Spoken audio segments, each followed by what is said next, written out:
nosso programa de estudo Conhece-te a Ti Mesmo, uma reflexão espírita psicológica, ano 1. Estamos estudando a série psicológica da benfeitora Joana de Ângeles, módulo 5, Rumo ao Inconsciente. E a aula 7 hoje é o inconsciente coletivo e reencarnação. Uma aula interativa, a de número 29. Posicionado estamos então. E a introdução está na obra O Homem Integral. Então, o capítulo 9 deste livro, o final do livro, trata-se do futuro do homem. E dentro do futuro do homem, a benfeitora analisa reencarnação. Pequeno trecho. Destituída de finalidade seria a vida que se diluísse na tumba, como efeito do fenômeno da morte. Diante de todas as transformações que se operam nos campos da realidade objetiva, como das alterações que se processam na área da energia, seria utópico pensar-se que a fatalidade do existir é o aniquilamento. Embora as disjunções moleculares e as modificações na forma, tudo se apresenta em contínuo vir a ser, num intérmino desintegrar-se, reintegrando-se, que oferece à vida um sentido de eternidade, além e antes do tempo, conforme as limitadas dimensões que lhe conferimos. Nesse sentido, especificamente o complexo humano apresenta-se através de faixas de movimentação instável, qual ocorre com o corpo, em mecanismo de sutilização, o perispírito, e de aprimoramento quando se trata do espírito, este último, aliás, inquestionavelmente imortal. A aquisição da consciência é o resultado de um processo incessante, através do qual o psiquismo se agiganta desde o sono na força aglutinadora das moléculas no mineral, à sensibilidade no vegetal, ao instinto no animal e à inteligência, à razão no homem. Nesta jornada automática funcionam as inapeláveis leis da evolução em a natureza, defluentes da criação. Chegando ao patamar humano, esse psiquismo de início rudimentarmente pensante atravessa inúmeras experiências pessoais que o tornam herdeiro de si mesmo. E em um encadeamento de aprendizagem pelo mergulho no corpo e abandono dele, toda vez que se rompam os liames que retêm a individualidade. Este processo de renascimentos, que os gregos denominavam de palingenésico, constitui um avançado sistema de crescimento intelecto-moral, fomentador da felicidade. Graças a ele, a existência humana se reveste de dignidade e de relevantes objetivos que não podem ser interrompidos.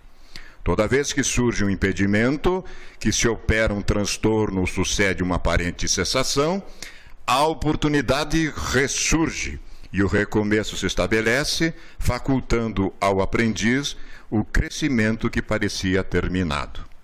Estamos indo, então, ao inconsciente coletivo e à reencarnação. Essa leitura da benfeitora é extremamente oportuna, né? Porque a benfeitora sintetiza de uma maneira muito brilhante, eu diria, essa compreensão do inconsciente coletivo aliando a reencarnação, né?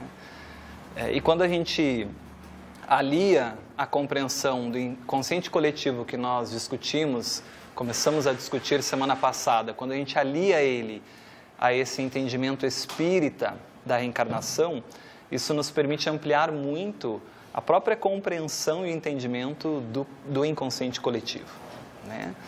Então, a ideia é que a gente possa refletir um pouco sobre isso hoje, aprofundar um pouco mais as noções do inconsciente coletivo, abordar isso junto à ideia espírita da reencarnação, a esse postulado da doutrina espírita, para que a gente amplie ainda mais a compreensão desse tema, nos preparando para o que vem em seguida, que é a abordagem do self, né?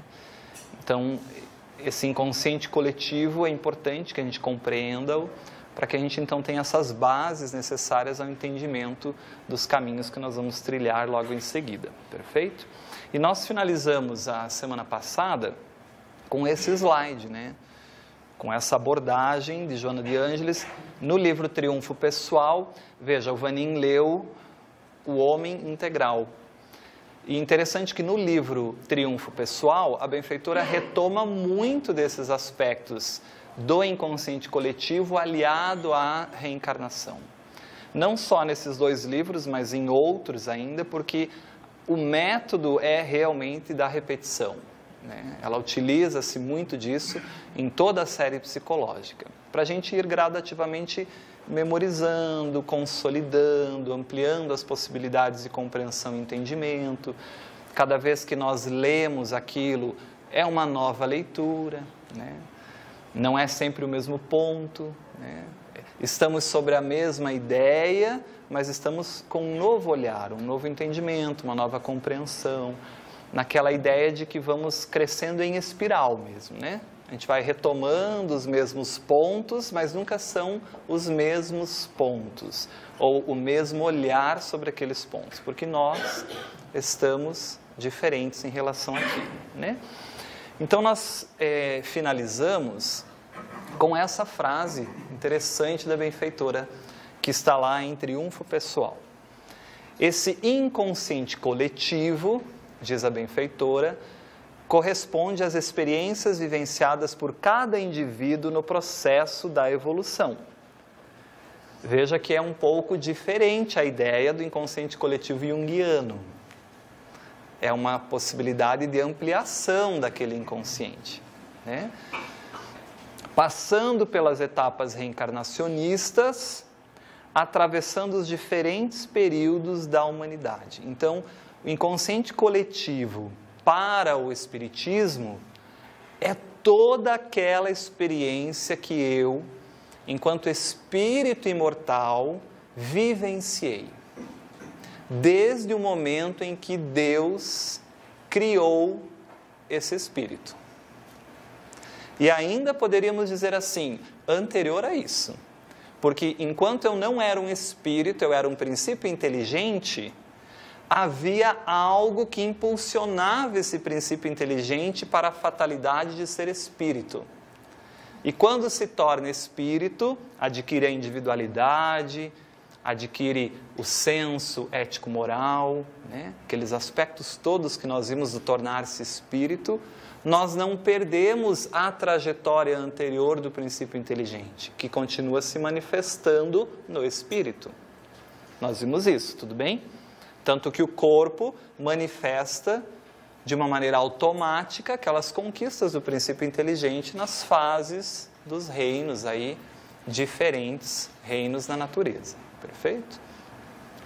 Então, nós somos herdeiros, como diz a benfeitora, de nós mesmos, de tudo que a gente fez, de tudo que a gente vivenciou, de tudo que a gente experienciou. E isso está nesse inconsciente. Começam a perceber o tamanho, a imensidão desse inconsciente coletivo? Porque imagine poder armazenar esses registros todos, desde o momento em que nós fomos criados. Por isso a benfeitora vai dizer que esse registro é extracorpóreo. Não há um cérebro capaz de armazenar todas essas possibilidades.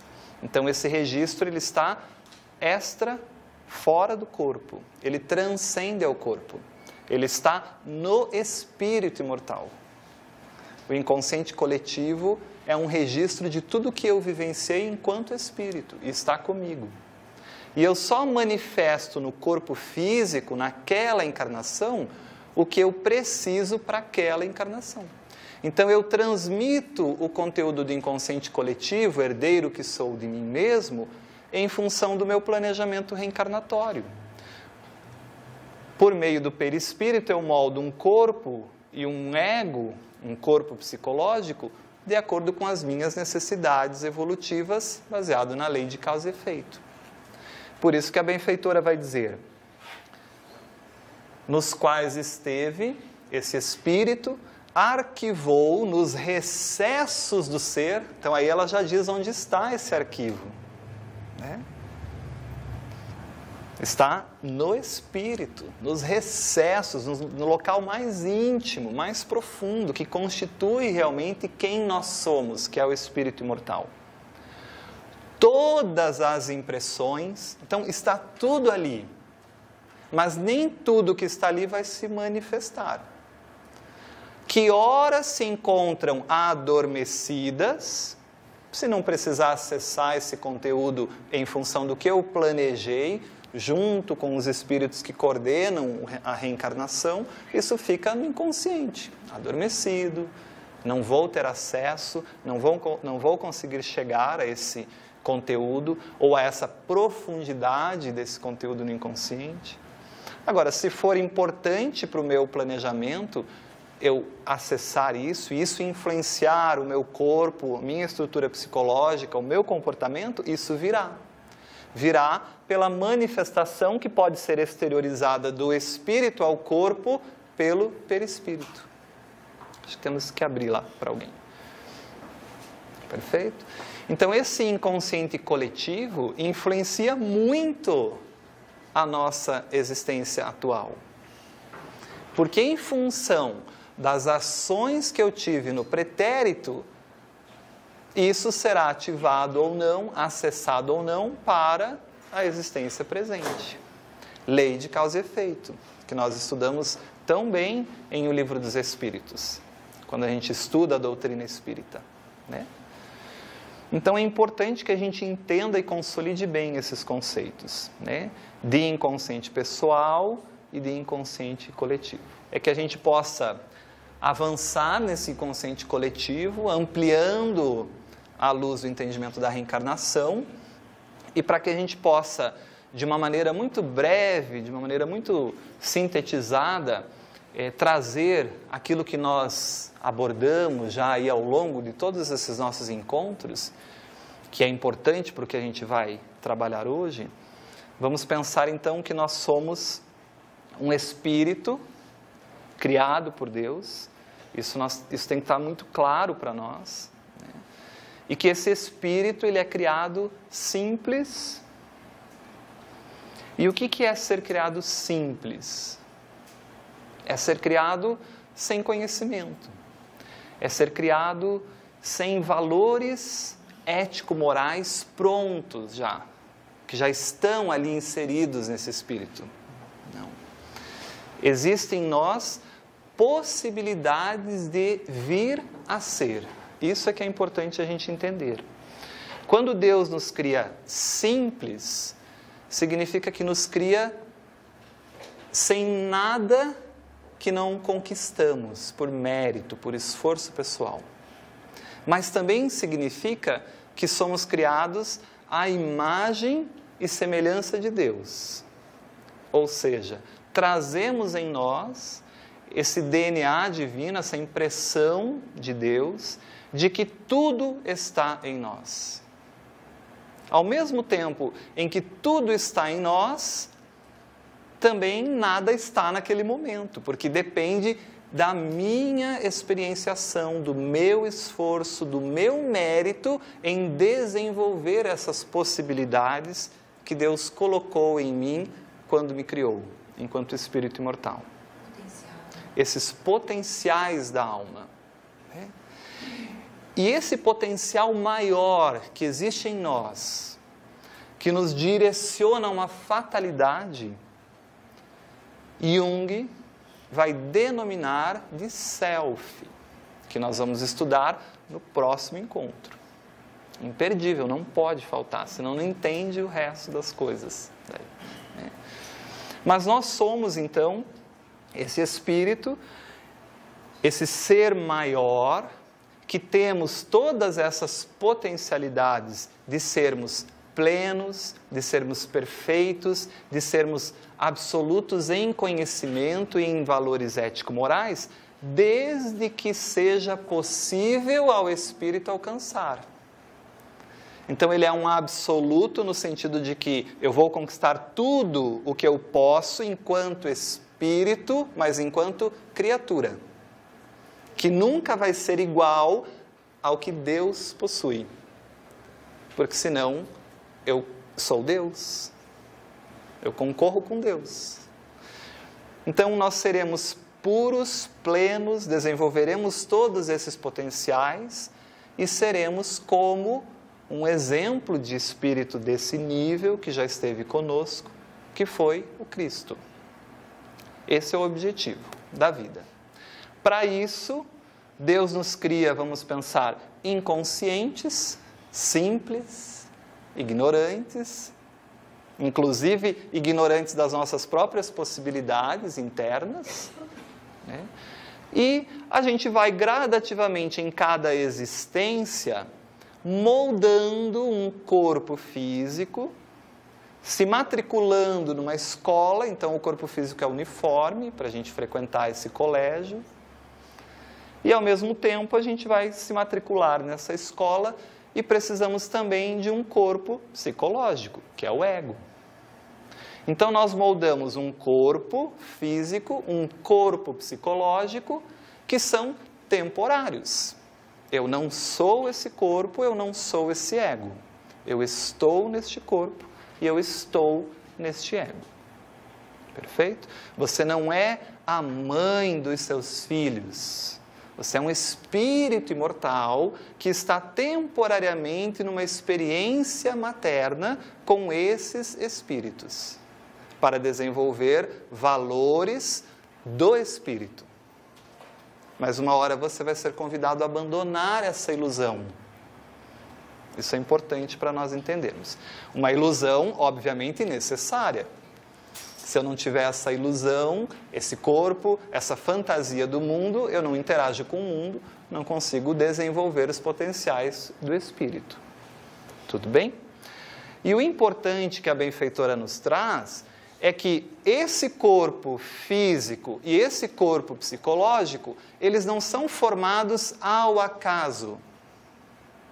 Isso tem que estar bem claro nessa altura para nós. Não é ao acaso que eu moldo um corpo, que eu moldo uma estrutura psicológica. Não é ao acaso que eu reencarno enquanto homem, enquanto mulher, enquanto brasileiro, enquanto americano. Não é ao acaso. Numa família com essas características, numa família com essas outras características, com essas facilidades, com essas dificuldades, com esses potenciais para a doença, com essa propriedade, vamos pensar assim, de quase nunca adoecer. Então, isso não é ao acaso. Isso é moldado em função de uma lei divina perfeita, que Jesus nos ensinava, dizendo a cada um segundo as suas obras. Então, desde o momento em que eu sou criado, eu vou experienciando as situações do mundo, eu vou agindo no mundo, eu já tenho consciência de quem eu sou, porque eu sou espírito, e aí as minhas ações repercutem em responsabilidades. Tudo que eu faço tem uma responsabilidade. E essa responsabilidade me é cobrada intimamente. E dependendo de como eu ajo, eu não tenho paz interior. Esse meu espírito se sente perturbado.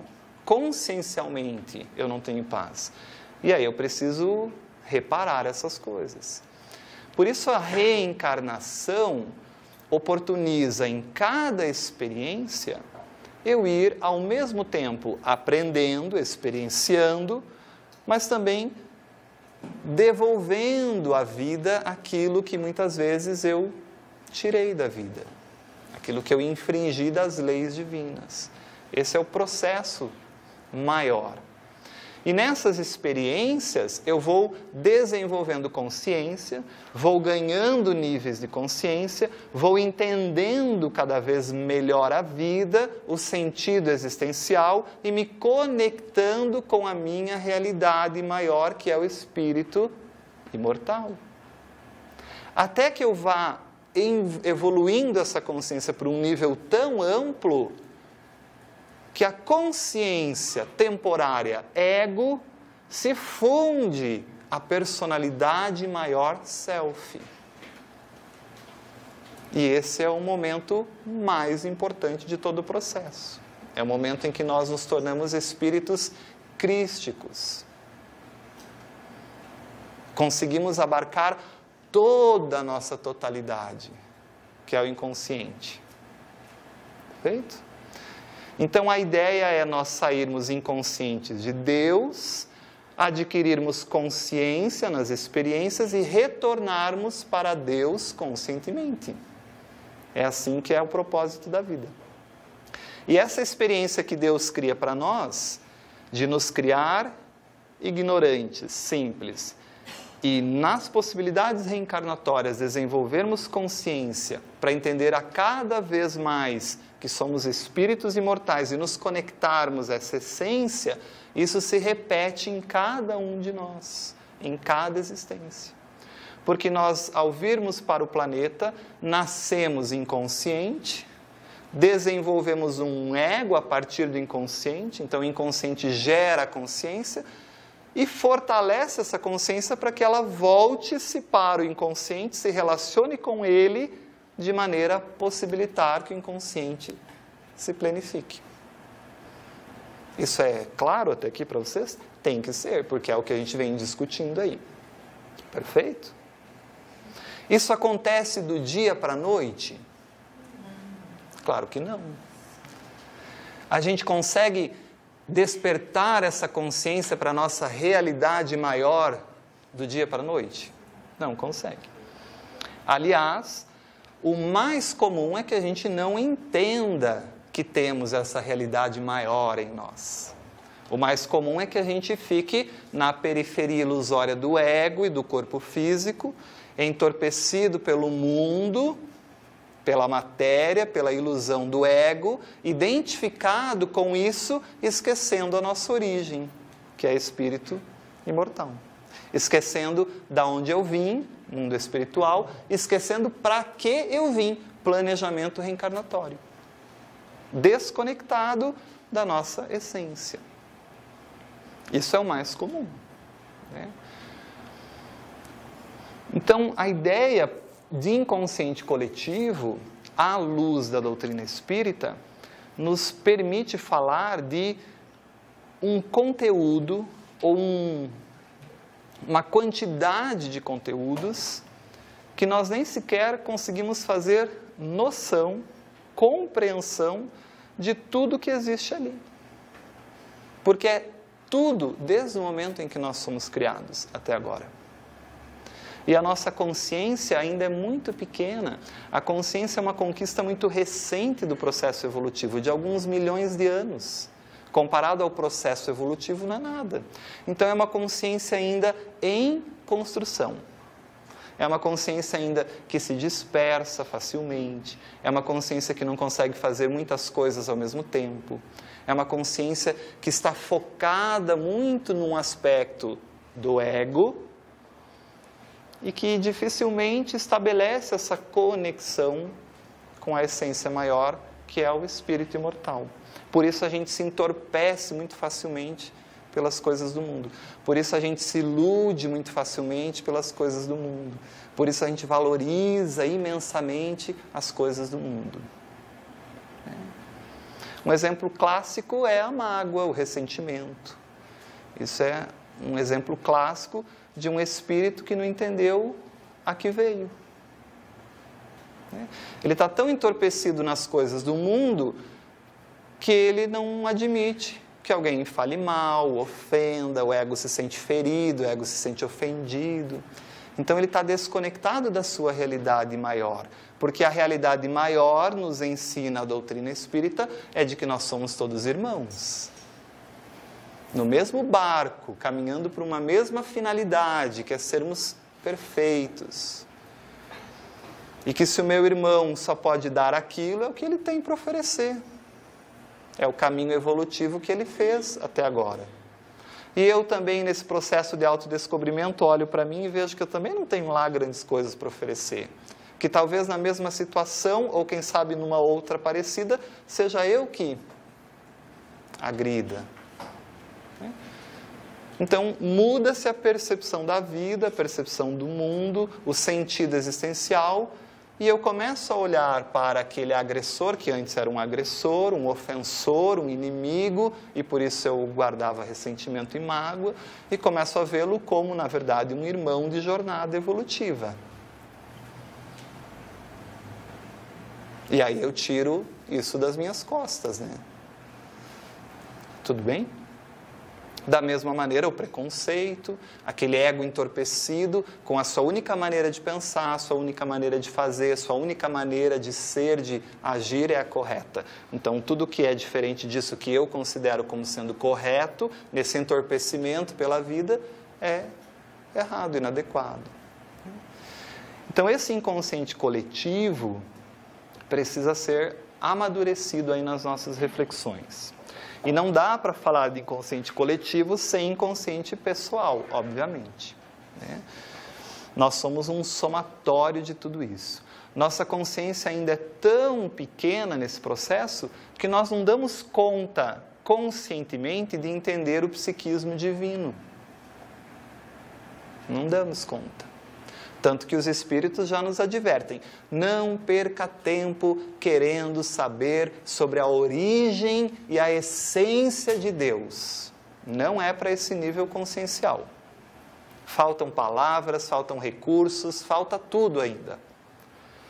Agora, os atributos da divindade, criar uma ordem lógica sobre a causa primária a partir dos atributos, já dá.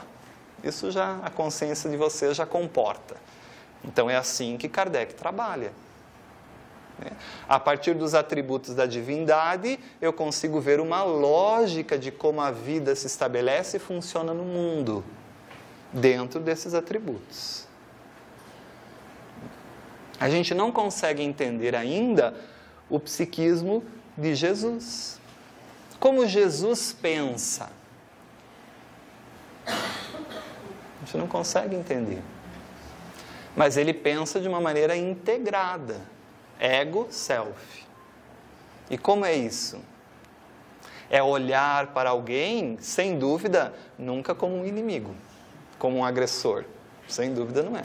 Porque não há mais sombra no Cristo para eu projetar no outro e achar que aquilo é dele, quando na verdade é minha. Nesse mecanismo egóico de defesa, de projeção. Então a gente não consegue ainda entender esses aspectos, mas vamos compreender. Tanto que o prêmio maior da evolução consciencial, de sermos Cristos, é ampliarmos a consciência a um nível tão grande, a ponto dela dar conta de se relacionar com o Self, com o próprio Espírito imortal, e nesse momento, dizem-nos os Espíritos, nós conseguimos então compreender a essência de Deus, a ponto de podermos nos comunicar diretamente com o Criador. Deve ser uma maravilha isso. Porque o Cristo recebe as ordens diretamente de Deus. Entende esse psiquismo divino. Então é uma consciência que tem que estar muito bem desenvolvida. E se estabelece com outros Cristos ainda, em outros locais, em outras galáxias, quiçá em outros universos. Não sei, será que só tem um universo? Não sei. Então, tudo isso ainda são possibilidades a serem desenvolvidas. Então, esse inconsciente pessoal e coletivo, eles vão transitando dentro de nós. Nós vimos na semana passada que o inconsciente pessoal é tudo aquilo que eu experienciei nessa existência, desde o nascimento até agora. Mas quando eu desencarno, o que eu faço com essas malas de experiências? Eu levo comigo, vai para o espírito imortal. Então, ela acaba mesclando-se depois ao inconsciente coletivo, que vai moldar a próxima experiência, a partir do inconsciente pessoal da anterior e do coletivo de todas as outras. Então, é uma mistura aí. O que vai influenciar mais a próxima existência? Depende do que eu preciso para o meu progresso.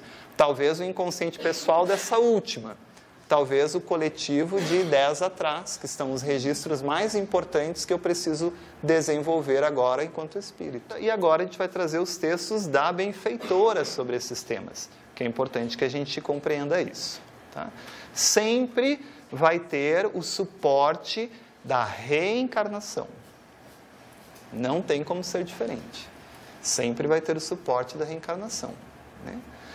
Então, diz a benfeitora, no livro Triunfo Pessoal: as impressões armazenadas em camadas abaixo da consciência constituem a área que Freud denominou como inconsciente. Perfeito, né? Se não está na consciência, é inconsciente. Mas para Jung, o inconsciente é maior do que somente esse inconsciente freudiano. Tem mais coisas que compõem esse inconsciente. Então, Jung denomina esse inconsciente freudiano de inconsciente pessoal. O inconsciente pessoal não existe em Freud. Para Freud é inconsciente. Mas Jung percebe que esse inconsciente de Freud, que tem ali conteúdos reprimidos pelo ego, lembra? Experiências ruins, traumáticas, coisas que a gente quer esquecer. Esse ego joga para o inconsciente e fica no que Jung chama de inconsciente pessoal.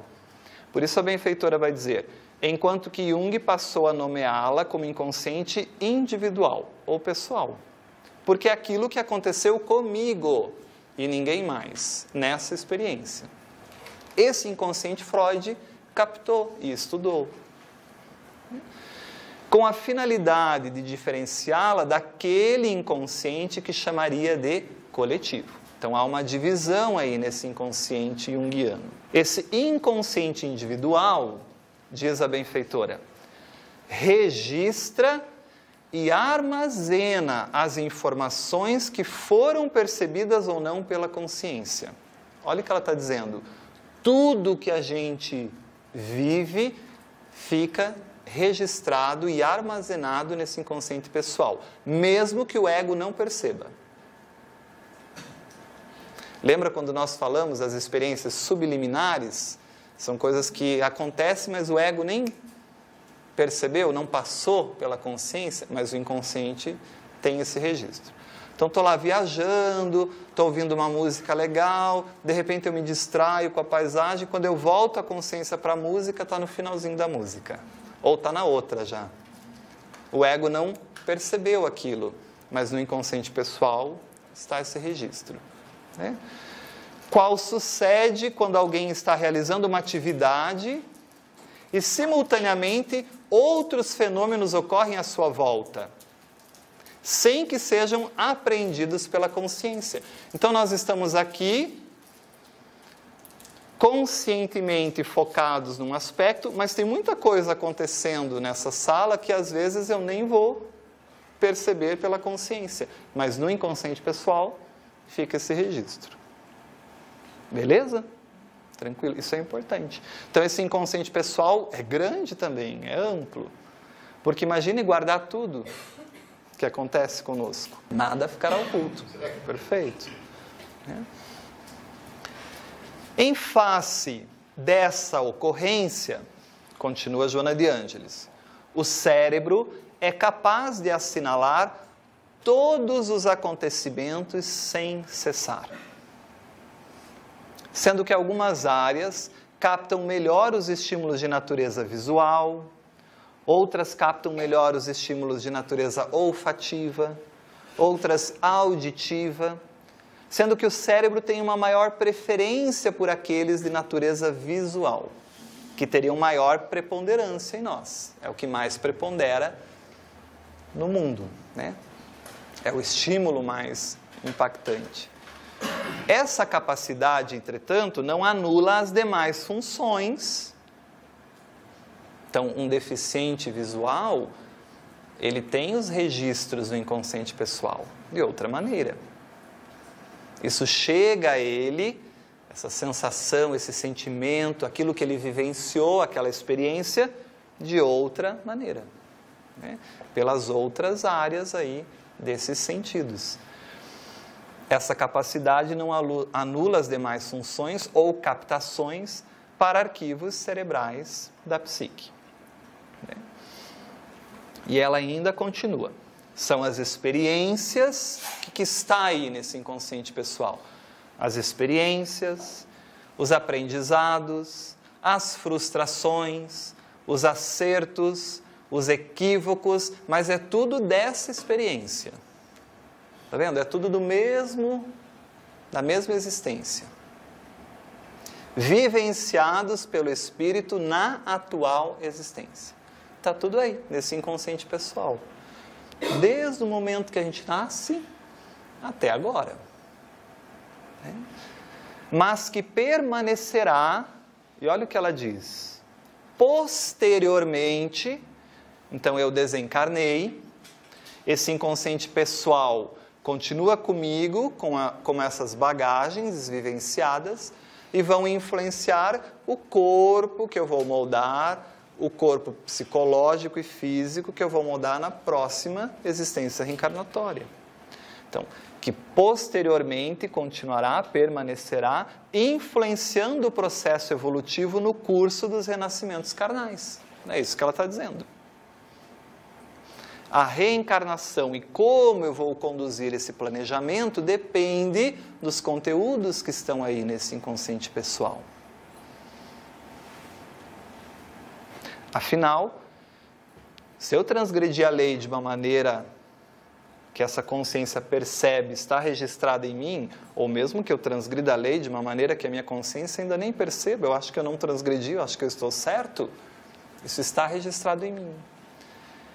E depois, no mundo espiritual, com um nível consciencial um pouquinho mais aprimorado, no sentido de que não está tão constringido pela matéria, a gente percebe que aquilo realmente foi um equívoco. Aquela atitude não foi adequada. E isso influencia, pela lei de causa e efeito, próxima existência. Ou vocês acham que Deus fala assim, você vai renascer no Haiti sem acesso nenhum à educação e nem à saúde. Agora você vai ser filho dos reis da Inglaterra. Com que critério Deus faz isso? Então Kardec vai nos dizer, há atributos maiores de Deus, justiça suprema. Então tem justiça para esses seres estarem onde estão. Bondade suprema. Então tem bondade para esses seres estarem onde estão. E amor, dentre todos os outros atributos. Então amplia muito o nosso entendimento da vida. Opa, então peraí. Talvez a pergunta seja outra. Com que finalidade esse espírito renasce nessas condições e nesse ambiente? Para quê?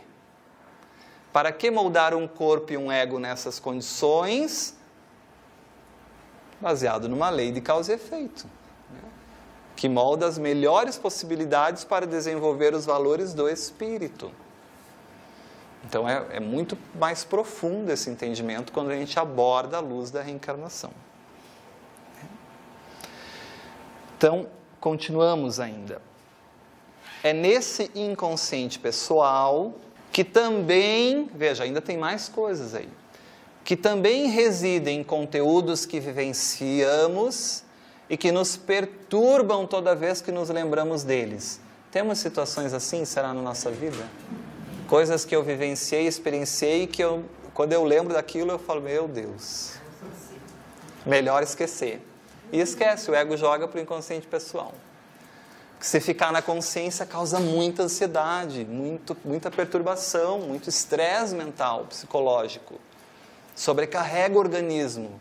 Não tem sistema endócrino que dê conta de aliviar todo esse estresse. Conteúdos que, quando foram vivenciados por nós, houve junto com a experiência uma significativa carga afetiva e emocional envolvida.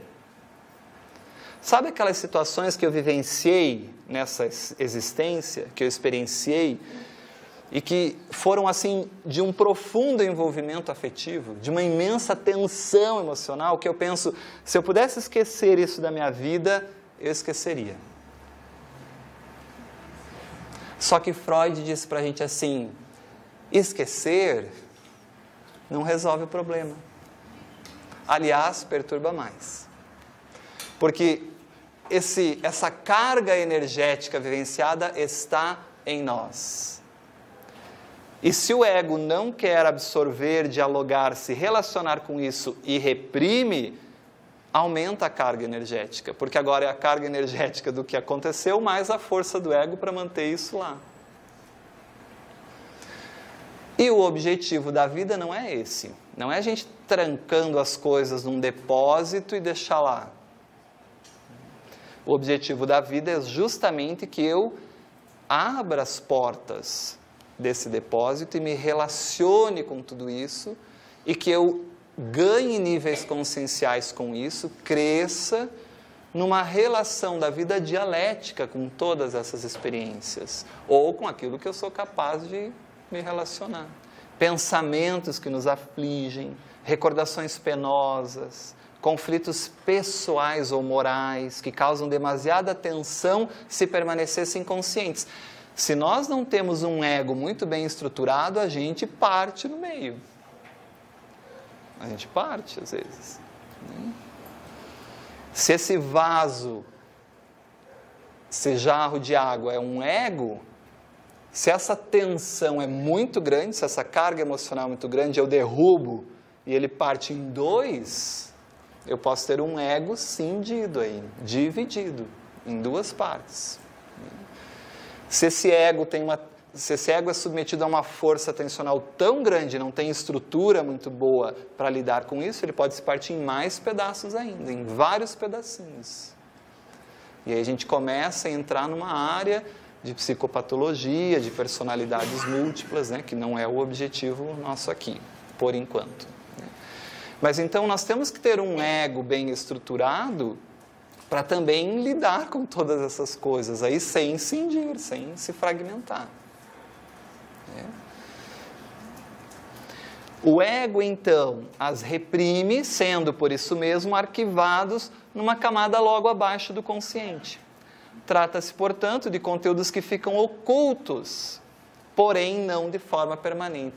Podia acabar aqui, né? Pá! Daí estava bom. Se acabassem ocultos, estava bom demais. Mas depois de Freud, não dá mais, né? Freud já mostrou pra gente que não tem como. E aí nós vimos isso lá em Inconsciente Pessoal. Como é que a gente dá um nome a esses conteúdos que têm muita carga energética? Aglomerados de imagens, aglomerados de sentimentos, aglomerados de pensamentos, lembranças, todas elas carregadas de muita força emotiva, de muito potencial afetivo. Como a gente dá um nome a isso? Complexos. E aí, adiantando um pouquinho, quando tocarem nisso aqui em nós, a carga energética, como que é? Não existe espírita. Não existe espírita. Gente, é pior que possessão de espírito isso aí. Porque o complexo vem, assume o comando, diz, ego, sai daí que a minha energia é bem maior que a tua, sou eu que vou mandar agora. E a gente explode, faz tudo de uma maneira complexada. E enquanto eu não me relacionar com esses complexos, Jung vai dizer, enquanto um complexo não for esgotado até o fim, ele continua incomodando. Então, eu tenho duas opções. Trancar isso, achar que isso sumiu de mim, tentar esquecer e levando a vida empurrando com a barriga não sei para onde, porque aí eu vou somatizar, vou deprimir, vou ter um monte de problemas, vou adoecer, porque esse inconsciente não guarda isso para ele. Manda para a consciência, é um processo natural. Nós somos criados por Deus para crescer e evoluir, não para criar mecanismo de mascarar e racionalizar e justificar nossos erros, nossos equívocos. Ou eu me relaciono e tento me relacionar com esses conteúdos. E aí é que está o autodescobrimento. Quando eu começo a perceber que esses conteúdos estão em mim e começo a me relacionar com eles, naturalmente a gente vai se curando, a gente vai reduzindo a energia que esse complexo tem, né? Ele vai vindo cada vez com uma carga emocional, afetiva um pouco menor. Até que a gente esgota tanto, se relacionou tanto com esse complexo, que ele já é um poodle, que balança o rabinho, não é mais aquele pitbull que avança em todo mundo. Não que um pitbull avance em todo mundo, mas um exemplo didático. Então, esse inconsciente pessoal tem tudo isso em nós. E não adianta morrer, porque isso não some. Então, não adianta se suicidar, achando que vou me matar porque eu vou resolver os meus problemas. Também é mais um mecanismo de ilusão do ego. Desse ego que está entorpecido pelo mundo, que não se conectou com a sua essência e que então, acabando aqui a vida, realmente não tem mais nada. O inconsciente pessoal corresponde a uma camada mais superficial desse inconsciente, mais próxima da consciência e também do ego. Por isso que isso vem. Está oculto, mas não é permanentemente oculto. Volta e meia, ele vem e vai mexendo com a gente. E quanto mais eu enrolar para resolver aquilo, mais problemas isso causa. E integra experiências que o indivíduo vivenciou desde o seu nascimento até o momento atual. Contém conteúdos e disposições adquiridos de experiências pessoais que não estão na consciência, que englobam conteúdos esquecidos, subliminarmente percebido, pensado e sentido, como também conteúdos reprimidos pelo ego. Então aqui a gente consegue fazer uma boa síntese de tudo aquilo que a gente estudou até agora de inconsciente pessoal. Perfeito? Perguntas aí, pessoal? Não vamos entrar em complexos. A gente tem daí um momento, um encontro para a gente falar de complexos e trabalhar tudo isso. Perfeito? Mas só para a gente entender que eles estão aí, nesse inconsciente pessoal. Na verdade, os complexos é que nos têm. Porque quando eles querem, eles vêm. Eles são autônomos, né? E agem independente da vontade do ego, né? Então, a psique são complexos. Tanto que Jung pensava em dar o nome de psicologia complexa à sua psicologia, né? Porque todos nós somos essa multidão de complexos que nós temos, né? Nós temos uma criança ferida dentro de nós temos a criança ranhenta, birrenta, nós temos o anjinho, nós temos o santinho, nós temos o santinho do pau oco, o diabinho, né? Nós temos a puritana, nós temos a perversa, a gente tem a prostituta, a gente tem um pouquinho de tudo dentro de nós. E a ideia é que se cada um desses eus querem ir cada um para um lugar, a gente não vai para lugar nenhum. Então, quanto menos consciência eu tenho de todos esses componentes que me integram, menos eu consigo andar. Porque eu quero ir para cá, mas o outro eu quer ir para lá, o outro eu quer ir para lá, o outro eu quer ir para lá. Daí eu estou na casa espírita, eu me identifico com o eu santinho. Eu estou ouvindo a música, lendo o livro, eu sou quase um apêndice de Deus. Né? Então o ego se identifica com esse eu. Daí eu vou para casa, daí acontece alguma situação, e aí eu já brigo com todo mundo, então também o malvado está em mim, né? Então o ego se identifica com aquela personagem, aquele malvado, e aí como eu lido com todas essas situações? Isso é a integração que a gente vai ter que fazer. E mesmo que não queira, vamos ter que fazer. E aí, o inconsciente coletivo, né? A partir desse inconsciente pessoal, a gente pode ampliar para esse inconsciente coletivo. E onde está a origem desse inconsciente coletivo? Onde está a origem? Na visão espírita, na visão de Joana de Ângeles, a origem do inconsciente coletivo está no momento em que Deus elabora o princípio inteligente. Que nada vai se perder desde o momento do princípio inteligente. Porque no momento em que esse princípio inteligente desperta enquanto espírito, como dissemos, ele continua manifestando tudo aquilo que aprendeu e conquistou enquanto princípio inteligente, né? Mas as experiências vivenciadas pelo espírito que integram esse inconsciente coletivo, aí sim a partir do momento em que eu me torno espírito. Então, nós temos essas duas possibilidades interpretativas, né? Se eu considerar que eu me torno um espírito, mas eu já trago no inconsciente coletivo desse espírito tudo que eu conquistei enquanto princípio inteligente, então ele começou muito antes, quando Deus criou o princípio inteligente. Agora, se eu entender que são as experiências vivenciadas pelo espírito desde o momento da sua criação, então aí no momento em que eu me tornei espírito, deixei de ser princípio inteligente, me tornei espírito, né? Então a origem do inconsciente coletivo confunde-se com a própria origem do espírito humano, que ao longo de toda a sua história, desde quando era um princípio inteligente, um princípio intelectual, né, foi marcado com impressões profundas decorrentes de situações que exigiram reações e respostas necessárias à sobrevivência individual e à preservação da espécie. Agora pensem comigo, ó. Deus cria o princípio inteligente, que vai transitar pelos reinos da natureza, adquirindo tudo aquilo que nós discutimos quando trabalhamos o princípio inteligente, os reinos da natureza e o cérebro triuno, né? Mas esse princípio inteligente não tem individualidade, né? Não tem individualidade do que se é, percepção de si mesmo. Isso é só do espírito. Mas existe uma força que impulsiona esse princípio inteligente numa linha ascendente, de conquistas cada vez mais profundas para despertar para espírito. Não tem?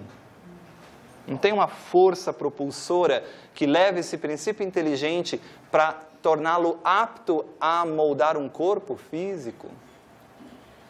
Então, desde o momento em que esse princípio inteligente é princípio inteligente, já há ali algo que impulsiona esse progresso. Então, nós podemos pensar que o inconsciente coletivo está desde aí. E a benfeitora vai dizer isso no livro Em Busca da Verdade. Ela vai dizer que o self impulsiona o princípio inteligente.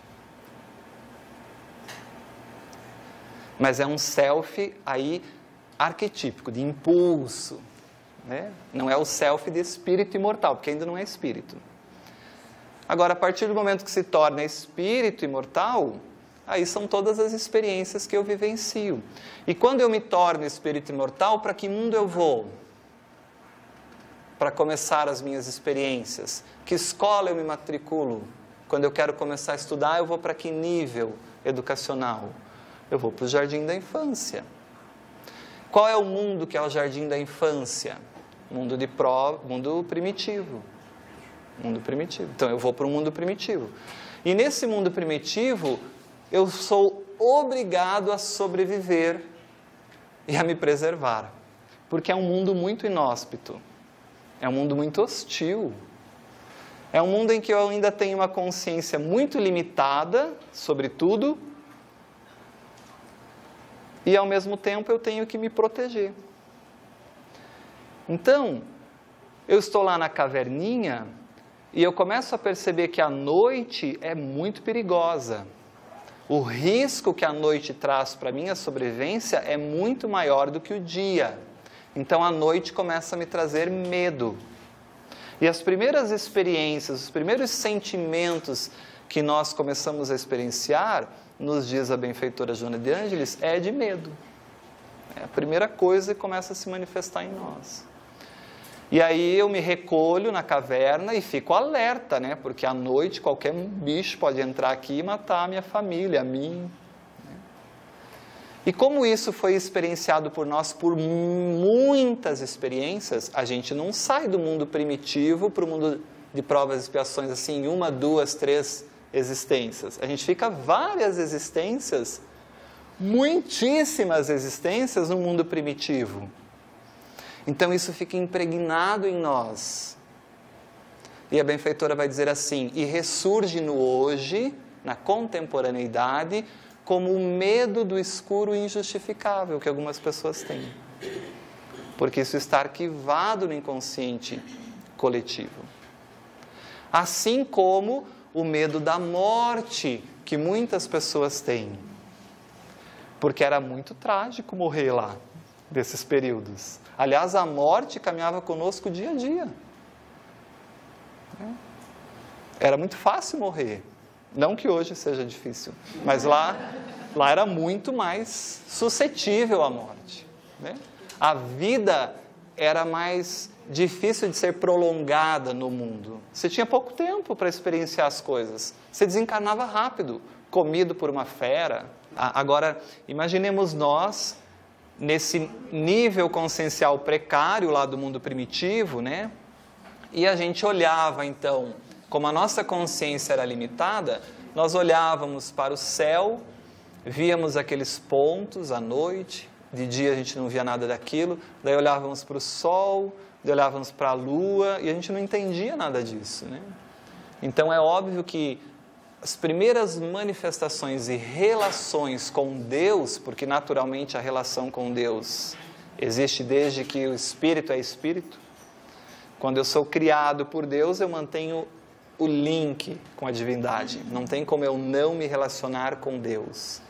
Mas esse pensamento e essa consciência muito simples e ignorante se relaciona com Deus dentro da simplicidade e da ignorância que lhe é particular. Então, as primeiras manifestações com o divino são manifestações politeístas, com os fenômenos da natureza. Então, o raio é um Deus, a lua, o sol, a chuva, a natureza. Né? Eu estou praticamente numa participação mística com tudo isso, né? Estou ainda inconsciente ali. Estou estruturando e fortalecendo a consciência, mas o inconsciente está arquivando e registrando tudo isso, que vai manifestando à frente. Depois eu começo a ver que eu posso ir atrás da caça, mas também que eu tenho que me preparar. Mas para eu entender que eu tenho que me preparar, quantos morreram indo enfrentar a caça e sendo comidos? E aí isso vai desenvolvendo a consciência. Então eu começo a ter impulsos na consciência para começar a preparar coisas, armas. Começo a mudar a pedra, vira instrumento. Né? Começo a observar os animais, começo a utilizar a pele dos animais, começo a me abrigar de uma maneira mais efetiva, começo a colocar alguém para vigiar. A consciência vai cada vez se ampliando nessas possibilidades de conquistas evolutivas do ser. Porque antes não havia isso. Então entravam e dizimavam todos que estavam na caverna. Mas se alguém vigia, é mais fácil da gente se preservar. Esses instintos de sobrevivência e preservação, que se mantêm até hoje em nós. A nossa estrutura social, ela reflete essas estruturas desses mundos primitivos, adequados a esses níveis que nós temos de consciência hoje. Mas reflete tudo isso. Então a gente vai transitar nesse conhecimento também no momento oportuno.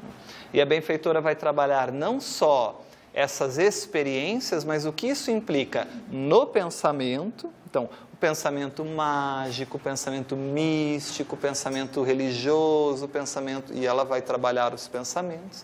E o que isso implica no comportamento. Então, em Triunfo Pessoal, continua Joana de Ângeles, nos refólhos do inconsciente coletivo do ser, refólhos é a parte mais íntima, né? A parte mais secreta nossa, o mais profundo nosso.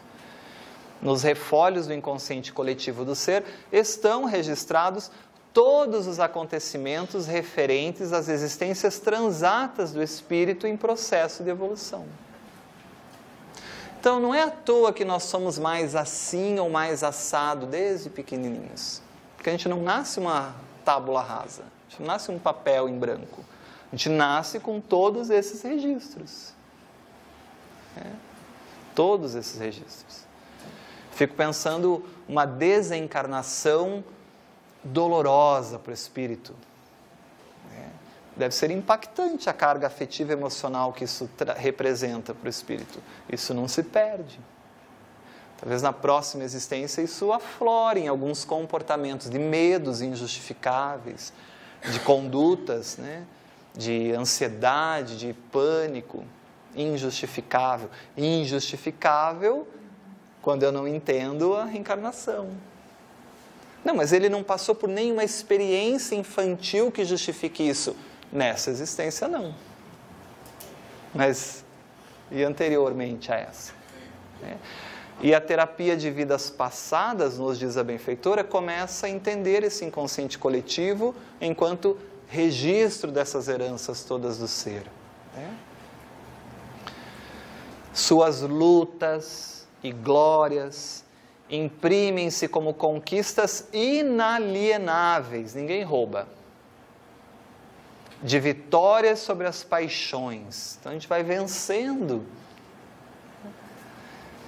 E os limites que o tipificam, impulsionando avanços mais significativos. Então, vencido um desafio novo, e a gente vai crescendo em níveis conscienciais. Essa é a função da vida.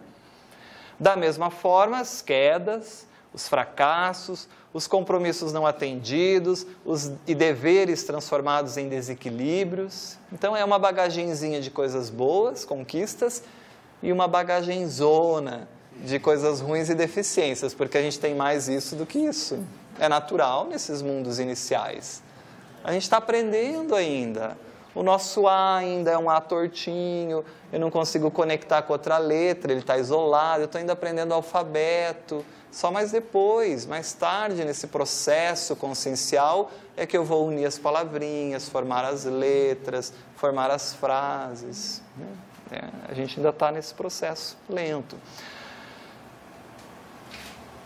Que o levaram a comprometimentos infelizes, deixando marcas de desaires, de perturbações na retaguarda. Tudo isso se fixa em nós. Fixam-se-lhe nos painéis delicados. Fixa aonde? No espírito.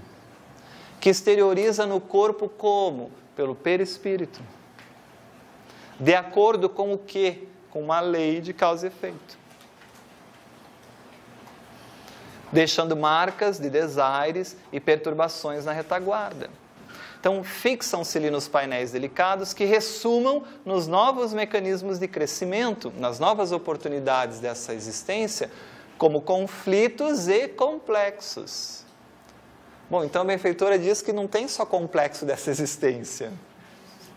Tem complexo que a gente já não resolveu lá, trancou no inconsciente, achou que tinha que deixar lá sem resolver aquilo e que, como nos ensina a doutrina espírita, uma existência é solidária a outra, uma encarnação é solidária a outra, então a gente leva conosco. Não tem como escapar.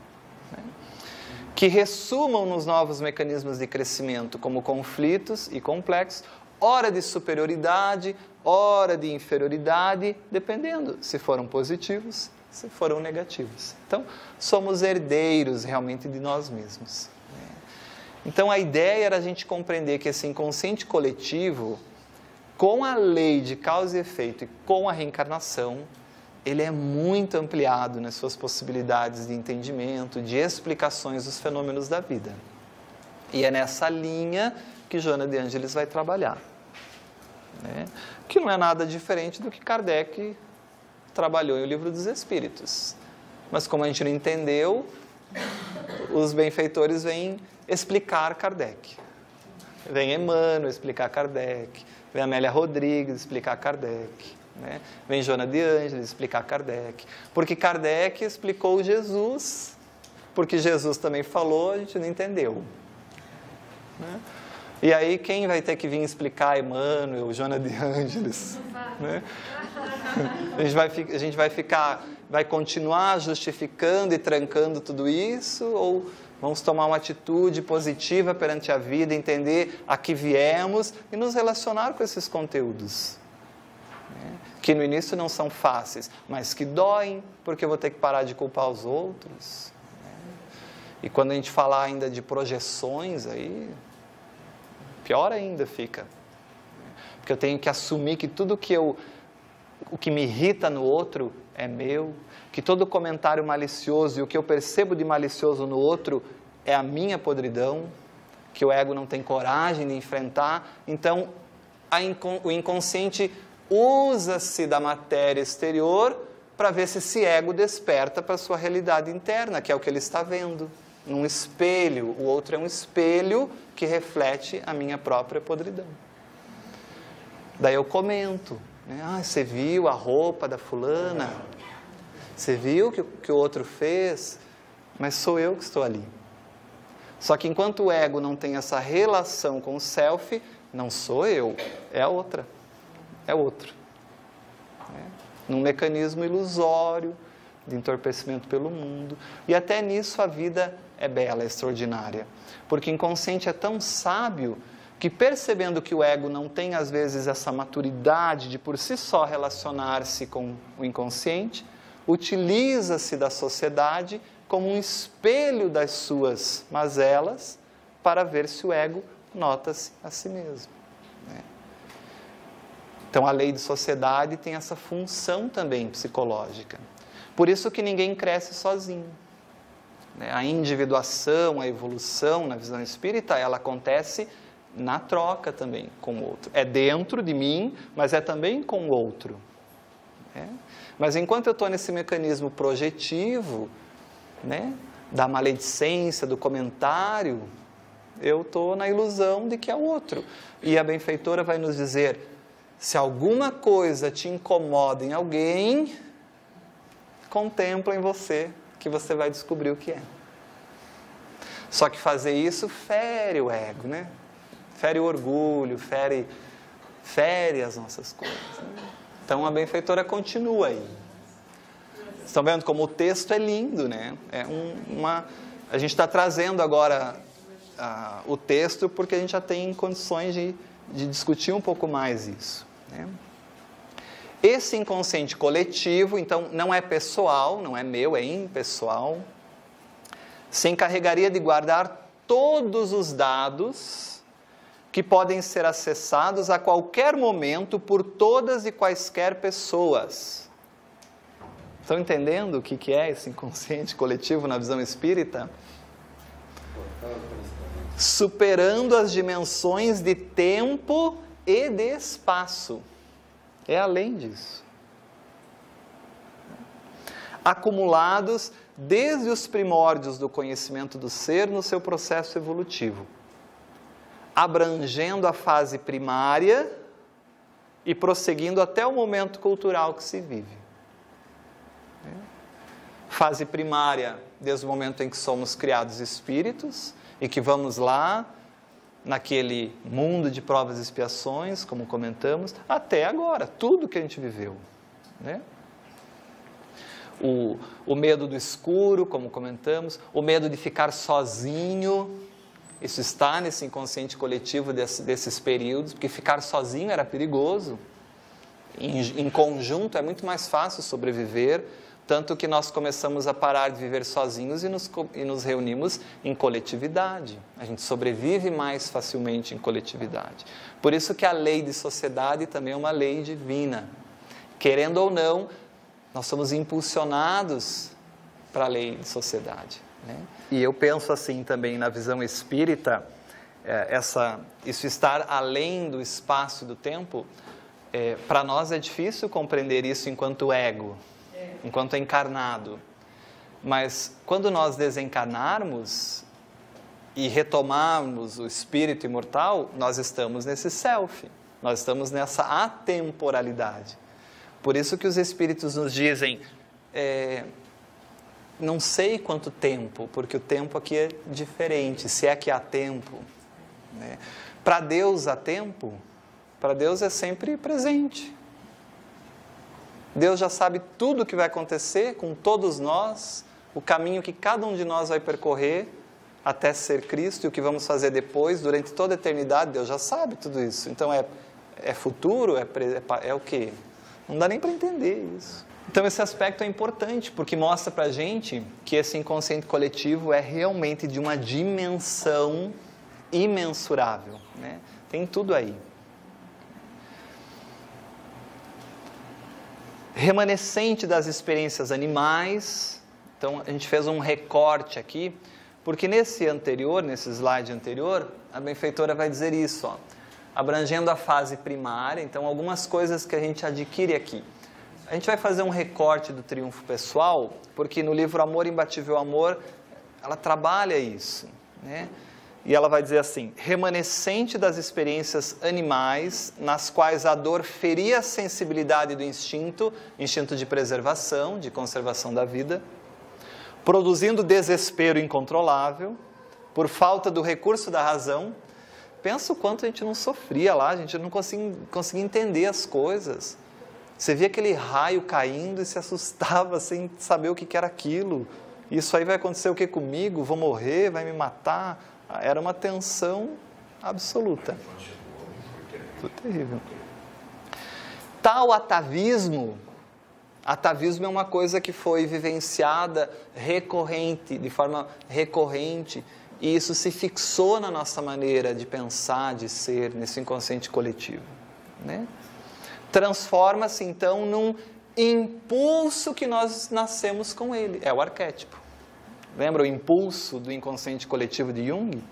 De tanto eu experienciar aquela dor, aquela sensação, aquele medo do escuro, medo do escuro, medo do escuro, eu tenho atavicamente no meu inconsciente coletivo o medo do escuro. É um arquétipo, nasce com esse impulso, né? Mas não aconteceu nada com ele, com ela, para ter medo do escuro. Nessa existência não aconteceu. Tornando-se gênese, origem das fobias variadas. Olha lá, medo do escuro, medo da morte, medo de ficar sozinho, medo de ter muita gente, medo de... alguma coisa tem, medo de animais, enfim, né? Que se avultam e se transformam em estados patológicos. Então isso não se perde em nós, é isso que ela está dizendo. Tudo que a gente vivenciou manifesta-se ali, né? Freud, diz a benfeitora, voltamos agora para Triunfo Pessoal, também os identificou. Olha que legal. Porém, considerou-os resultados de ocorrências sexuais, de significação desde os primórdios da existência, podendo ser trazidos à atualidade pessoal mediante associações. Então, o que é para Freud? Experiências vivenciadas desde os primórdios da existência, do nascimento. Não trago antes isso. E de natureza de ocorrências sexuais, né? Jung, no entanto, diz a benfeitora, constatou que mesmo após a identificação do fator primacial, mesmo depois que você identifica lá aquela carga aflitiva, aquele complexo, vamos pensar assim, não resolvia o problema. Ainda persistia o sintoma, porque permaneciam outros componentes que mantinham a carga emocional nos seus pacientes. Essa ilação contribuiu para que o mestre suíço esclarecesse que esse conceito inicial se encontrava no passado evolutivo de cada indivíduo, podendo ser recuperado por intermédio dos instintos responsáveis pelo comportamento no mundo externo ou graças às imagens primordiais, esse impulso, esses arquétipos encontrados no inconsciente coletivo. Então, para Jung, nós nascemos com todas essas experiências, mas que não foram nossas, porque eu acabei de ser criado. Então, eu herdo dos meus ancestrais. A humanidade transfere de um ser para o outro esses impulsos que nos movem e que nos fazem agir como humanos. Isso é inconsciente coletivo junguiano, que nós discutimos na semana passada. Para a visão espírita, tem algo mais, que é a reencarnação. Então, olha que lindo que a benfeitora vai dizer. Embora reconheçamos a oportuna tese como de valor incontestável, afinal, isso para a ciência é de uma profundidade que a ciência ainda nem sequer conseguiu compreender. Inconsciente coletivo, a ciência ainda acho que deixa à margem de toda a possibilidade que é o inconsciente coletivo e a maravilha que é essa compreensão para unir ciência com transcendência, com religiosidade, com espiritualidade, né? Mas estamos caminhando para isso, né? Embora reconheçamos a oportuna tese como de valor incontestável, pensamos que esse inconsciente coletivo corresponde às experiências vivenciadas por cada indivíduo no processo da evolução, passando pelas etapas reencarnacionistas nas quais transitou nas diversas fases do desenvolvimento antropossócio-psicológico de si mesmo. Então aí ela conceitua o inconsciente coletivo à luz do entendimento espírita. Atravessando os diferentes períodos da humanidade nos quais esteve, arquivou nos recessos do ser todas as impressões que ora se encontram adormecidas e podem ser exteriorizadas pelo perispírito. Fica mais claro isso para nós que somos espíritas. É mais fácil compreender o inconsciente coletivo para nós que somos espíritas, porque ele responde algumas coisas que talvez somente a teoria junguiana não dá conta.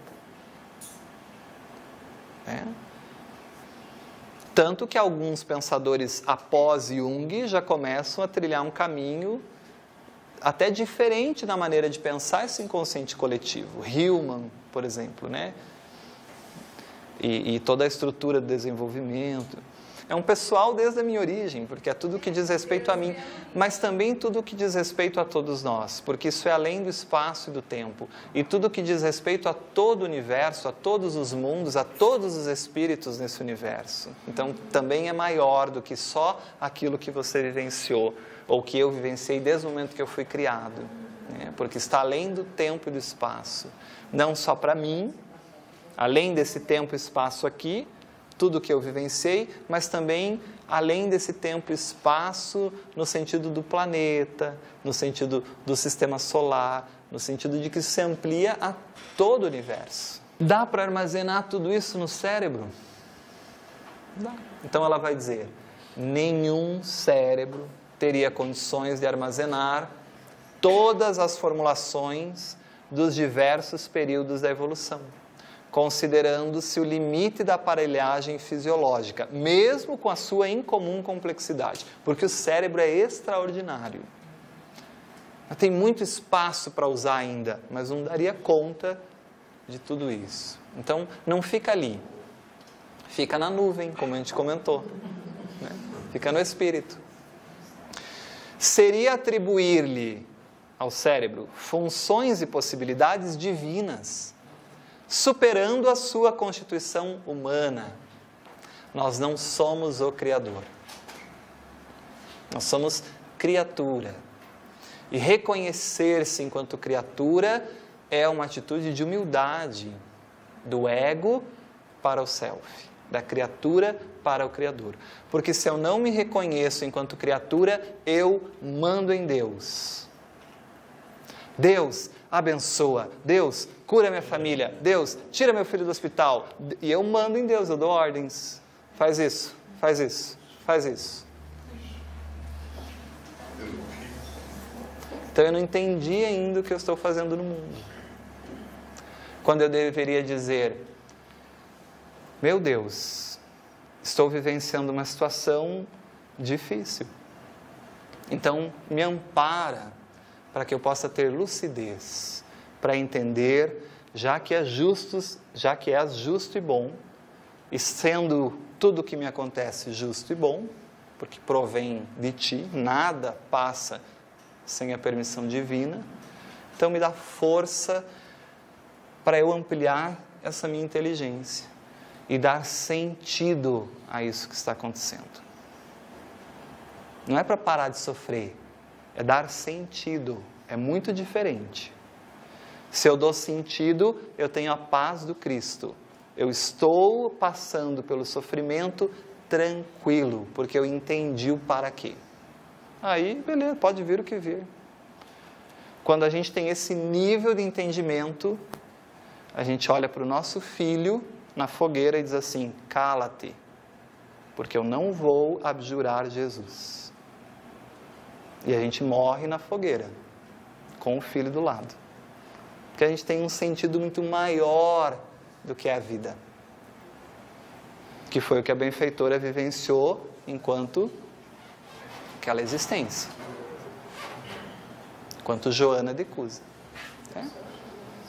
Mas a gente ainda manda em Deus. A gente ainda barganha com Deus. Ó, se curar meu filho, eu vou doar 10 cestas básicas.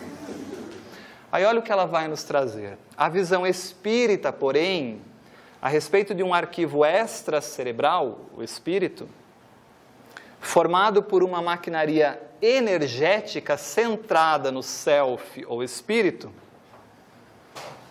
cujo campo de informações é infinito, torna-se muito mais factível e racional, sem menosprezo pela conceituação do inconsciente coletivo. Olha o respeito que a benfeitora tem, né? O que é típico de espíritos superiores. Típico. Os espíritos superiores não têm um linguajar em que eles ofendem as ideias. Eles respeitam as ideias. O que nos faz perceber que Kardec é um espírito superior.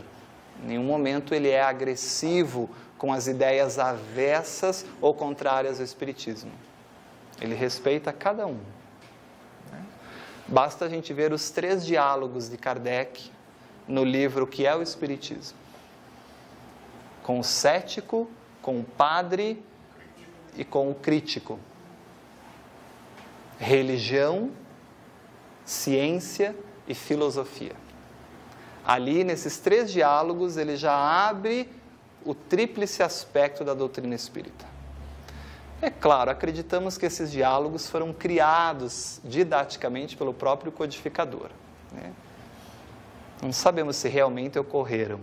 Me parece mais uma criação didática para dar a compreender a visão religiosa com o padre, a visão científica com o crítico e a visão filosófica, né, do espiritismo, né, com o cético. Então, por que não uma sincronicidade? E por que não? Exato. O que não mudaria em nada.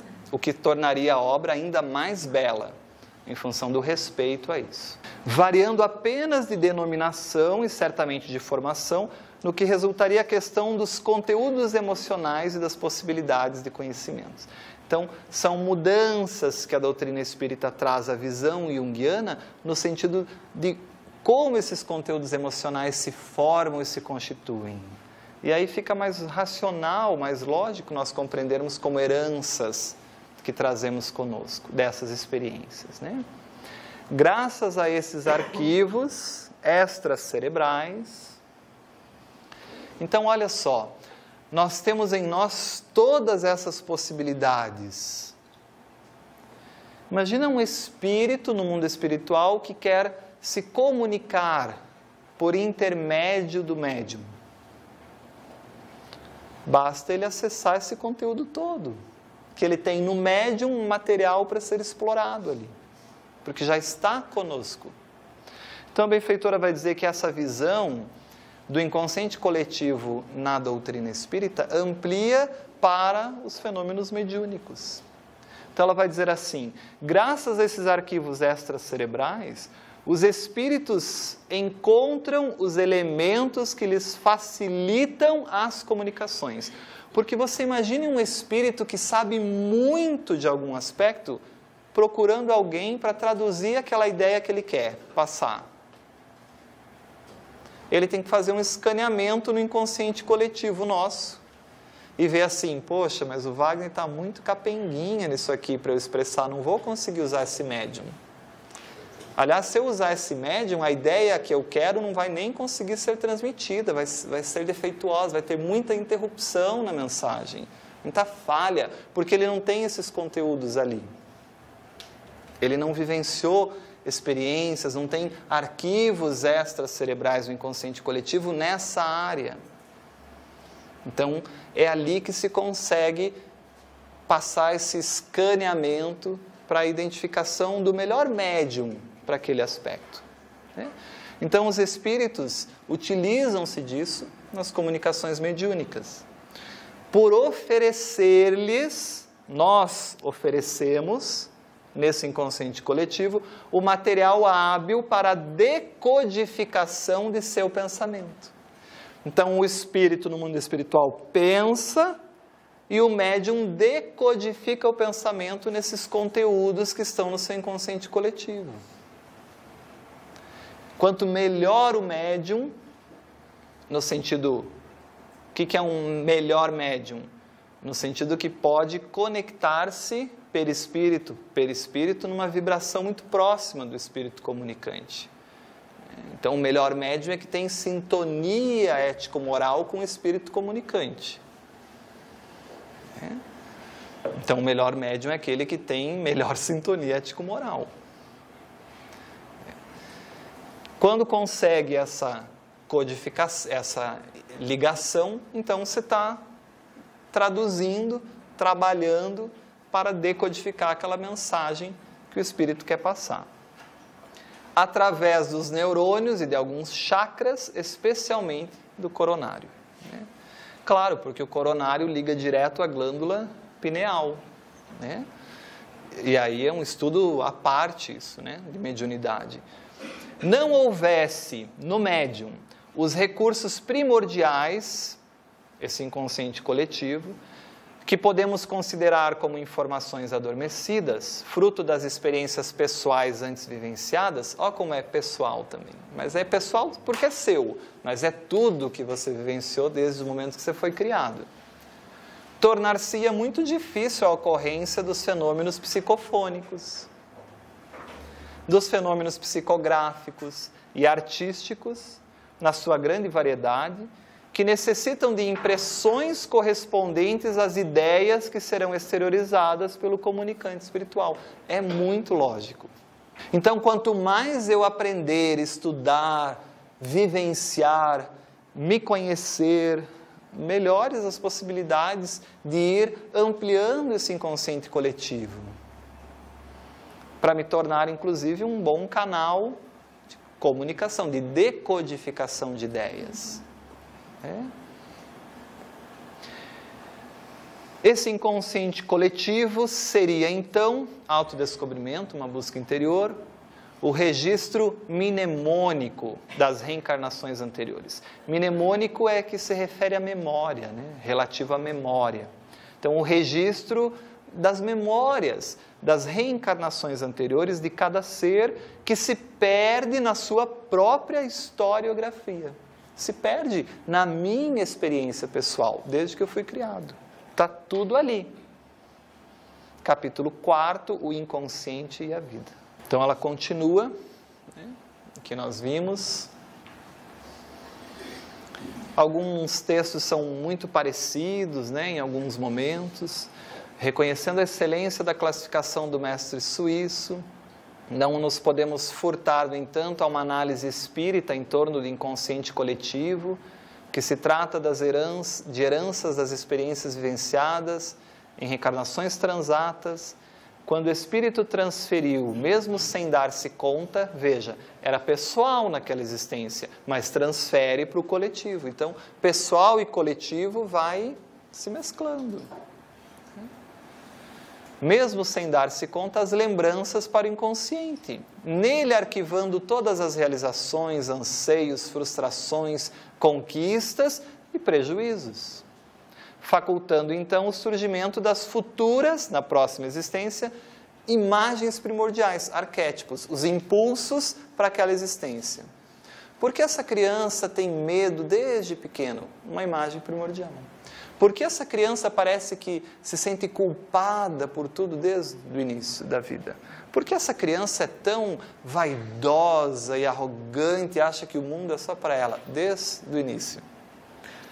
E o Espírito Santo Agostinho vai dizer, aos pais cabe a sensibilidade de observar nos seus filhos tudo isso que ele traz no inconsciente coletivo, podando o que é deficitário e estimulando o que é positivo. Tal a função da educação. Simples assim.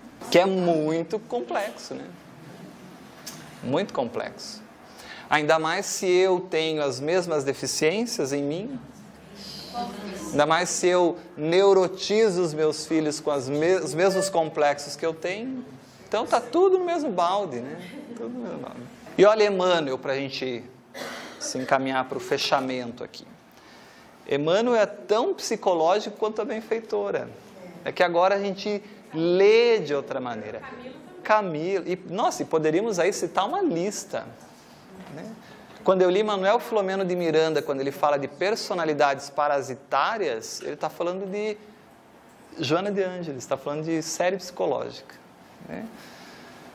Somente à luz do Espiritismo, diz Emmanuel no livro Consolador, poderão os métodos psicológicos apreender que essa zona oculta da esfera psíquica de cada um, ele está se referindo ao inconsciente, é o reservatório profundo das experiências do passado em existências múltiplas da criatura. Arquivo maravilhoso, onde todas as conquistas do passado são depositadas em energias potenciais. Ele está falando de arquétipo, de impulso primordial, de modo a ressurgirem em momento oportuno. Lei de causa e efeito, quando isso aí vai aparecer. Wagner, esse problema que você criou aqui, esse caixa 2 que você fez quando você era deputado federal, que aliás você passou impune pelas leis humanas, porque você comprou o próprio julgamento, então você não sofreu a sanção penal da lei humana, falha, faz parte de você. Vai fazer você nascer no Haiti, por exemplo. Não sei. Vai fazer eu nascer na melhor possibilidade para eu devolver aquilo, melhorar naquele aspecto ético-moral, fazer as pazes com a minha consciência. E aí, onde é esse lugar? Que família é?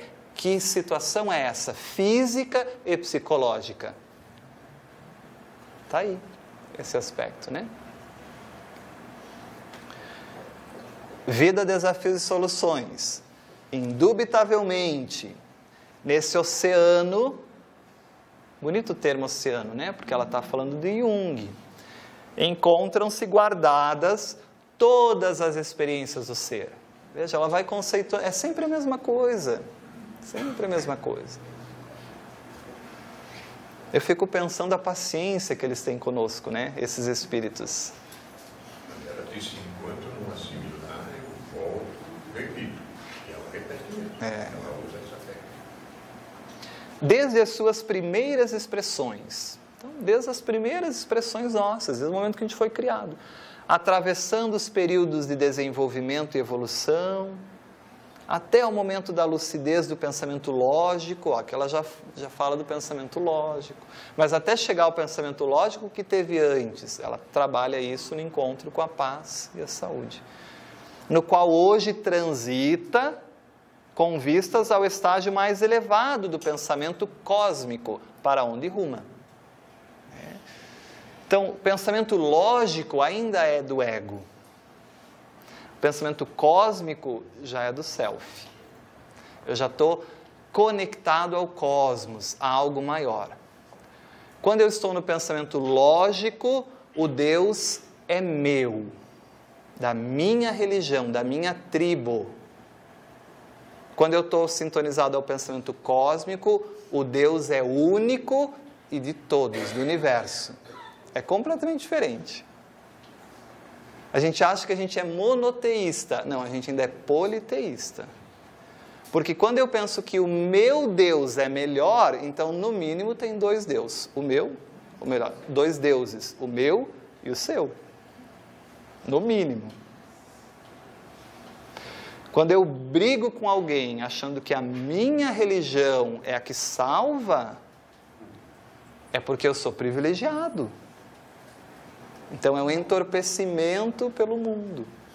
Então eu estou num pensamento que não é cósmico, que não é um entendimento de que há um único Deus para o universo, de que somos todos irmãos nesse caminhar. Nem nós espíritas alcançamos esse pensamento cósmico, nem nós. Porque o discurso espírita é de privilégio. É um momento que o nosso irmão está, mas quando ele chegar ao nosso nível, ele vai entender a vida. É um pensamento completamente equivocado. Como se eu estivesse no grau 10, ele no grau 1, Quando ele chegar no grau 10, ele vai entender o que eu entendo, então, beleza.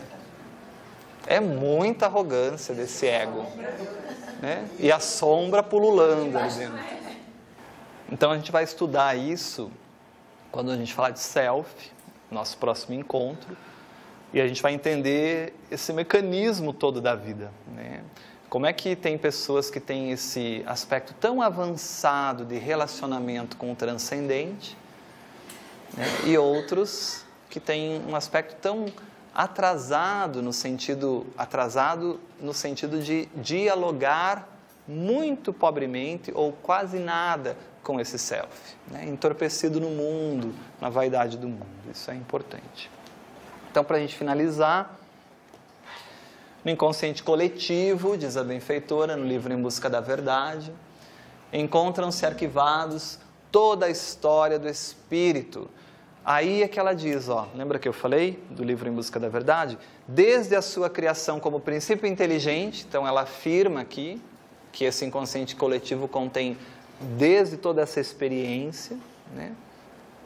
Seu despertar enquanto espírito, porque no momento que despertamos enquanto espírito, já há em nós essa história toda vivenciada, né?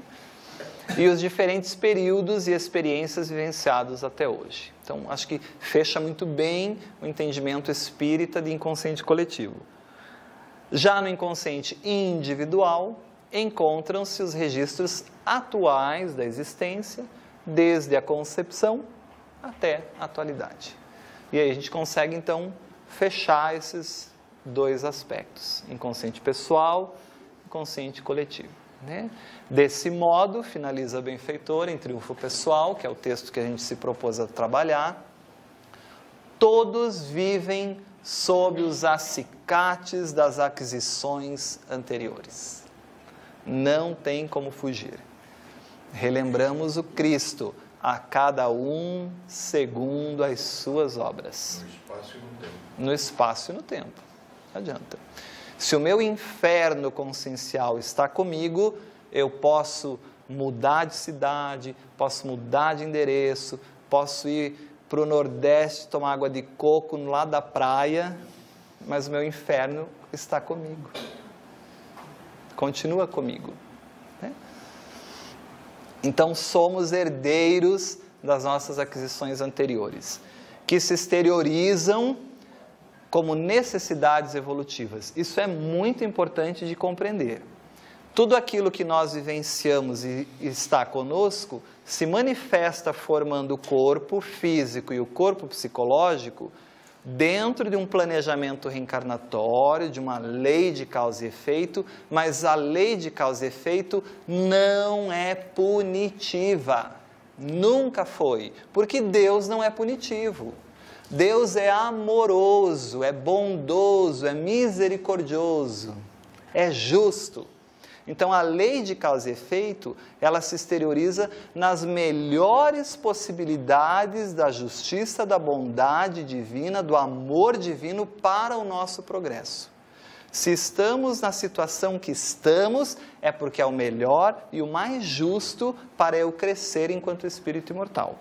Essa visão é muito importante, porque tem que acabar com o discurso que há no movimento espírita de que eu vim para pagar, de que eu vim para sofrer, de que eu devo ter jogado pedra na cruz, devo ter colado chicletes embaixo da mesa, não sei do que, da Santa Ceia, porque a gente não está aqui para sofrer. Isso é uma ilusão do ego, que está identificado com aspectos da matéria e se esqueceu da sua origem. Eu estou aqui enquanto um filho de Deus, enquanto um espírito imortal, com as melhores possibilidades de aprendizagem, de crescimento, porque se não fosse assim, eu não viria para o mundo. Eu estaria no mundo espiritual me preparando um pouco melhor. Então, isso é muito importante. E a benfeitora vai trabalhar essa ideia na visão depois do coitadinho, daquela pessoa que desiste da vida, que acha que, ó Deus, ó céus, que aliás é muito chato, né? Ninguém aguenta conviver com pessoas que só reclamam, que só... Então essa é uma postura psicológica que a benfeitora nos propõe a ter. Se exteriorizam como necessidades evolutivas. São necessidades para o nosso progresso. É o melhor para você. Pode ter certeza de que é. Mas você diz isso porque você não vive o que eu vivo. Mas quando você desencarnar, você vai entender a vida numa dinâmica maior. E talvez você vá ter acesso, se tiver estrutura psicológica para isso, às origens daquilo que se manifestou nessa existência. E vai compreender a justiça e a bondade divina. E vai até dizer assim, Deus foi misericordioso comigo, porque deu conta-gotas. Então, não tem essa postura de coitadinho, não existe isso. A menos que eu esteja desconectado da minha realidade. Isso é divisor de águas na nossa vida. Ao mesmo tempo que há uma justiça, e a justiça é justiça perfeita, aqui ninguém se isenta, nem sempre os melhores mecanismos pedagógicos o meu ego entende como sendo bom. Então eu venho para o mundo e acho que aquele remédio está meio amargo, está meio ruim de engolir, mas é o remédio que cura. Então nem sempre é o que eu quero e desejo. Às vezes esse pai, sabedoria infinita, obviamente, define o que vai ser feito, uma vez que o filho não tem condições ainda para decidir, pela imaturidade dessa consciência ainda precária. Então, muitas vezes é imposto. Quando é imposto, só é imposto porque eu, enquanto espírito, já desperdicei todas as oportunidades de escolher. Escolhi 1, 2, 10, sei lá quantas vezes, não deu certo. Então aí é como se aquele pai dissesse assim para o filho, agora tem que ser do meu jeito, porque eu sei, já vivenciei isso, tenho conhecimento disso e sei o que é melhor para você nessa situação. E é assim que vai ser. E acabou. É o melhor, você vai entender, não agora. Aliás, agora você vai odiar, mas mais para frente você vai entender. Então, às vezes é imposto. Quando é imposto, nós chamamos de expiação. Ou você acha que você tem maturidade no mundo espiritual para dizer assim, realmente eu vou moldar esse corpo com uma anencefalia para viver tanto tempo e porque isso é importante para... Você acha que a gente tem essa maturidade para entender isso? Às vezes a gente molda o corpo com anencefalia a contragosto ainda. Porque é imposto isso na expiação. É o melhor, é o que tem para melhor aprimorar aquele espírito para entender o que ele veio, a finalidade maior que é o self. Você entende o que é feito no mundo espiritual para a gente reencarnar?